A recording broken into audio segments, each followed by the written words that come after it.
안녕하세요. 요즘 일론 머스크가 하는 말 한마디 한마디에 전 세계 주가가 올라가기도 하고 내려가기도 하고 또 종목별로 엄청난 차이를 보이기도 하는데요. 그래서 일론 머스크의 말을 좀 주목을 해야 될 것 같습니다. 일론 머스크는 일을 어마어마하게 많이 하는 사람으로 알려져 있죠.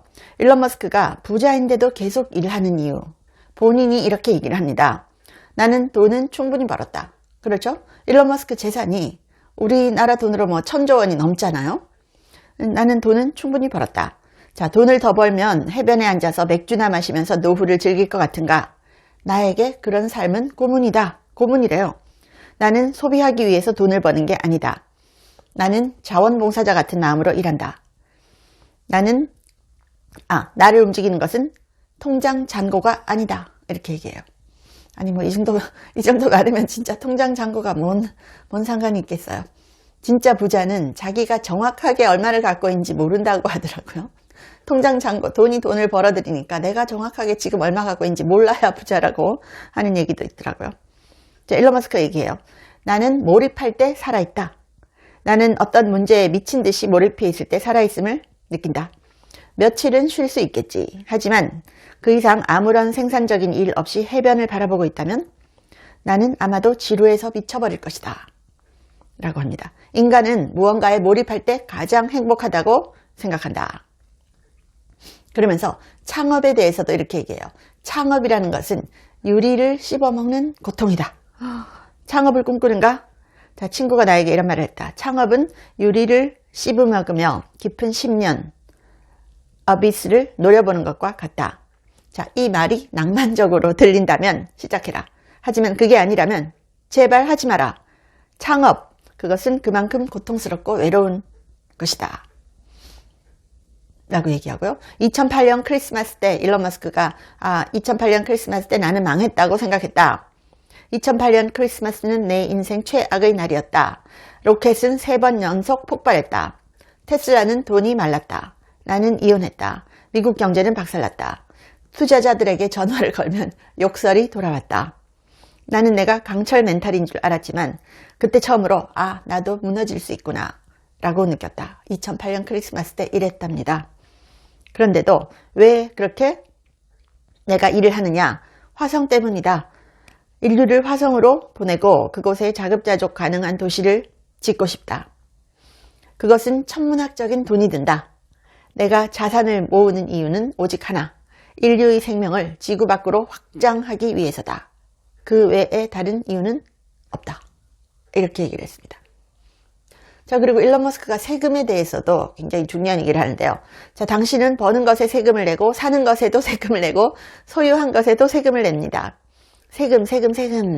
그런데 그 돈은 어디에 쓰일까? 우리가 동의하지도 않는 여러 가지에 쓰인다. 그래서 정부의 규모를 줄이고 지출을 줄이고 사람들이 힘들게 번 돈을 자신들이 더 많이 가질 수 있도록 해야 됩니다. 이렇게 얘기해요. 또 일론 머스크가 인터뷰를 한 게 있었죠. 인터뷰를 하면서 돈에 대해서 이렇게 얘기를 해요. 나를 돈으로 사거나 뇌물로 매수할 수 없다. 나에게 돈을 주든 권력을 주든 나는 상관없다. 나는 내가 하고 싶은 말을 다 할 것이다. 만약 그 결과가 돈을 잃는 것이라고 하더라도 나는 기꺼이 그렇게 하겠다. 그래서 일론 머스크가 그동안 어마어마하게 공격을 많이 받았잖아요. 재래식 미디어는 물론이고. 그런데 나는 하고 싶은 말 다 한다. 그렇게 해서 내가 돈을 잃더라도 나는 상관하지 않겠다. 이렇게 얘기를 했습니다. 일론 머스크의 최근 발언들 보면요. 한국이 저출산 때문에 북한의 저항 없이 흡수될 것이다. 앞으로 20몇 년이라 그랬나요? 북한군이 그냥 걸어 내려오면 된다. 이렇게 얘기했죠. 한국의 저출산 문제를 정말 심각하게 걱정하는 사람이 일론 머스크입니다. 그리고 의대 가지 마라. 3년 안에 AI 로봇이 다 할 것이다. 의대 가지 마라. 라고 했고요. 또 심지어 대학도 가지 마라라고 했어요. 이제 모든 것은 AI를 통해서 다 배울 수 있다. 라고 하면서 앞으로 대학은 2가지 역할만 하게 될 것이다. 뭐냐? having fun. 재밌게 노는 것. 그리고 네트워킹 하는 것. 사람들과 사귀면서. 네트워킹 하는 것. 이것만 대학이 하는 역할이지 뭐 지식을 배운다. 이거는 대학의 역할이 아닐 거다. 이렇게 얘기를 합니다. 일론 머스크는요. 자, 실패는 옵션이다. 실패하지 않는다면 충분히 혁신하지 않는 것이다. 실패는 옵션이라고 얘기를 합니다. 그리고 정말 중요한 일이라면 확률이 불리하더라도 해야 된다. 또 인내가 매우 중요하다. 중요한 일을 하려면 인내가 매우 중요하다. 강제로 포기당하지 않는 한 포기하지 마라. 라고 했고요. 아침에 일어나서 미래가 더 나아질 것이라고 생각하면 밝은 날이다. 그렇지 않으면 아니다. 그리고 일에 대해서 지옥처럼 일하라 라고 얘기합니다. 지옥처럼 일하라. 자기는 매주 80시간에서 100시간을 일한대요. 80시간에서 100시간. 와. 그리고 인생은 오래된 원한을 품기에는 너무 짧다. 이런 얘기도 했고요. 자, 노력에 대해서는 일론 머스크가 말하는 노력은 단순히 열심히 해라 수준이 아닙니다. 시간, 고통, 집중을 극단까지 밀어붙이는 것에 가깝다. 라고 할 수 있어요. Work like hell. 지옥처럼 일해라. 이게 일론 머스크가 얘기하는 겁니다. 40시간으로는 세상을 못 바꾼다. 2010년 인터뷰에서 이런 얘기 했어요. 40시간 일해서는 세상을 못 바꾼다. 지옥같이 일해라. 일주일에 80시간, 100시간씩 일해야 된다. 나는 몰입할 때가 가장 행복하다. 라고 했죠. 그래서 세상을 바꾼 사람은 그 누구도 주 40시간만 일해서는 바꿀 수 없다. 하면서요. 자신이 운영하는 회사들을 무언가를 진짜 해내고 싶은 사람을 위한 회사다. 라고 했습니다. 그리고 테슬라, 스페이스X 같은 회사에 대해서 이렇게 얘기합니다. 여기는 쉬운 곳이 아니다. 쉬운 곳에서 일하고 싶다면 다른 데로 가라. 노력에는 고통 감수가 당연히 따른다. 라면서요. 머스크가 80시간에서 100시간이라면 노동이 엄청난 고통을 동반한다. 120시간이라면 미쳐갈 것이다. 하지만 경고를 했어요. 이렇게 경고하면서 하지만 나는 그렇게 해봤다. 라고 합니다. 그래서 이 일론 머스크가 말하는 노력이라는 것은 시간만이 아니에요. 집요한 자기 검열, 솔직함까지 포함됩니다. 자기 자신에게 잔인할 정도로 솔직해라 라는 거예요. 너무 오버해서 긍정적으로 생각하지 말라는 겁니다. 잔인할 정도로 솔직해져라. 뭐가 안 되고 있는지, 내가 착각하는 건 뭔지를 계속 파헤쳐야 된다. 그러니까 막연히 우리 회사 어마어마하게 큰 회사 될 거야. 몇 조 투자 받을 거야. 이렇게 막연하게 긍정적으로 생각하면 절대 안 된다는 거죠. 그래서 잔인할 정도로 솔직해야 된다라는 거예요. 내가 착각하는 게 뭔지를 끊임없이 파헤쳐야 된다는 거죠. 그래서 노력의 의미는 내가 진짜 중요하다고 믿는 문제를 위해서라면 삶의 다른 부분을 상당히 희생할 가치가 있을 정도로 하는 게 노력이다 라는 건데요. 직원들에게는 이 수준을 강요하진 않는다라고 말하지만 사실상 강한 암시를 주고 있는 것 아닌가요? 그리고 일론 머스크가 radical left라고 표현하면서 급진 좌파에 대해서 이렇게 얘기합니다. 좌파들은 그들이 원하는 건 국가의 통제다. 여러분의 자유로운 발언을 빼앗으려고 한다. 그러면서 radical left는 미쳐버렸다. 하면서 막대한 세금이 반미국적인 활동을 지원했다. 이렇게도 얘기를 합니다. 머스크의 자산이 1,000조 원을 넘었잖아요. 자, 그런데 이 1,000조 원 넘은 자산, 그러니까 1,000조맨이라고 합니다. 1,000조국이 아니라 1,000조맨. 머스크의 재산 가치가 1,245조 원이라고 합니다. 이걸 얼마인지 한국식으로 좀 본 게 있는데, 자, 이 정도 자산이 있으면요, 하루에 얼마를 쓰더라도 줄지 않는 돈이고요. 가정을 해볼 때 하루에 100억 원을 매일 쓴다고 해도 1년이면 3조 6천억 쓰는 거 하죠. 하루에 100억 원을 써도 1년이면 3조 6천억 원을 쓰는 거다.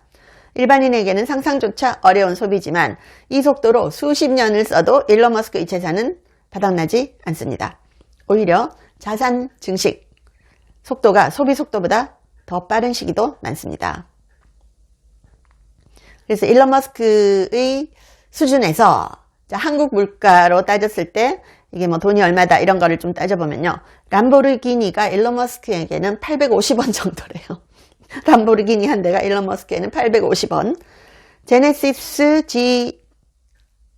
G90 이거는 일론 머스크에게 110원 정도래요. 110원. 그냥 110원, 차 한 대 사자. 110원 주는 거래요. 제네시스. 아이폰 17 프로맥스는 3원 정도래요. 이게 대한민국 평균 가구 자산 5억 원을 기준으로 했을 때 이 정도 느낌이라는 거예요. 대한민국 평균 자산이 5억 원이라고 하잖아요. 자, 이게 뭐 체감이 되지가 않죠. 진짜 전혀 체감이 안 됩니다. 그리고 일론 머스크 수준에서 그 잠실에 있는 롯데 시그니엘 펜트하우스 300평짜리가 일론 머스크에게는 그냥 28,000원 정도랍니다. 체감, 재산 체감. 롯데 시그니엘 펜트하우스 300평짜리가 28,000원. 그리고 부동산 시가 1위라고 부르는 에테르노 청담. 이게 29세대가 있다고 하잖아요. 근데 건물 전체 다 사도 62만 원이래요. 62만 원. 한국식으로 체감하면 이 정도라고 합니다. 그런데 이 세계 최고 부자 머스크가 오픈 AI 상대로 198조 원 손해배상을 청구했죠. 오픈 AI와 마이크로소프트를 상대로 최대 198조 원 손해배상을 요구했습니다. 오픈 AI가 비영리로 가겠다는 원칙을 버리고 마이크로소프트와 손을 잡으면서 자신을 속였다. 그래서 198조 원의 손해배상을 요구했습니다. 오픈 AI가 2015년에 창업 당시 머스크가 초기 자금으로 3,800만 달러를 기부했죠. 그런데 이후에 오픈 AI가 비영리 취지에서 벗어나면서 자신의 권리가 침해당했다 라고 했다는 거죠. 인류의 이익을 위해서 개방형 오픈소스 AI 기술을 개발하겠다고 했는데 그걸 배신했다 라는 거죠. 초기 사명을 저버린 채 마이크로소프트의 투자를 받는 등 영리를 추구하기 시작했다 라는 겁니다. 와, 자, 일론 머스크의 재산 1200조가 넘는데 매일매일 또 이런 통계 있네요. 매일매일 14억 원을 써도 2100년이 걸린대요. 매일매일 14억 원을 써도 2100년이 걸린다. 와, 1250조. 아, 우리한테 그냥 이 채널 보시는 분들한테 한 1억 원씩 착착 나눠주시면 안 되나? 네, 시청해 주셔서 감사합니다. 원더푸테로시는 제가 1년째 먹고 있는데 효과가 너무 좋아서 전 세계에 알리고 싶어서 광고를 합니다.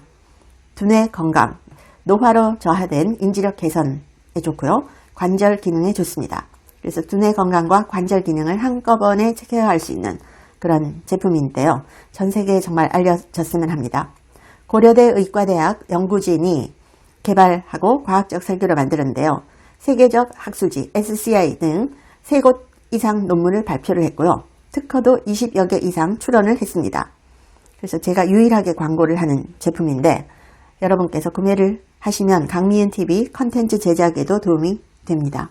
한국 제품을 전 세계에 널리 알리고 싶어서 광고를 합니다. 감사합니다.